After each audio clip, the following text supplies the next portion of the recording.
आज संध्यारे मुंडुली 6.5 लाख क्यूसेक पानी प्रवाहित हेब याद्वारा तली अंचल नदी फुलिब हेले बन्या आशंका नहीं या कहते जलसंपद विभाग सर्वोच्च जंत्री दिलीप कुमार राउत। संबलपुर जिला बामरारे सर्वाधिक 49 मिलीमीटर वर्षा होईछि। हीराकुद 16टी गेट दे बन्या पानी निष्कासन होउछि।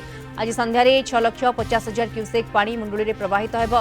सेपटे बैतरणी में बन्या स्थिति सुधुरुछि। आकुआपदा ब्राह्मणी साळंदी भी सतर्क संकेत तले जलस्तर रहिछि।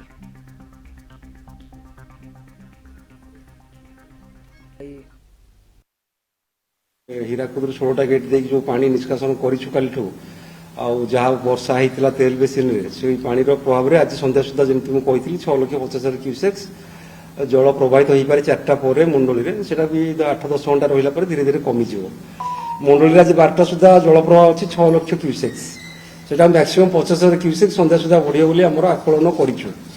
तेणु मोटामोटी महानदी सेमती बन्या हम ना बोली जहाँ आकलन रही। एक्चुअली आप देखो 2टा फ्लड आम फेस करनी गोटे 9 लाख फेस करते किसी बनार प्रभाव पाई नी तलमुंडर। तेणु एबी भी सेमती किसी जल बन्या आशंका रही किंतु आमर मुंडली जल प्रवाह 24 घंटा पर आम तल अंचल में कौटी पठापटा टे बुड़ो से बन्या कही पारे जमी कणास हो पुरी निमापड़ा कि जगतसिंहपुर किसी तल जो नदीर पठा देखिए पानी प्लास कर जनबसती कि चाष जमी की माड़ार संभावना कम।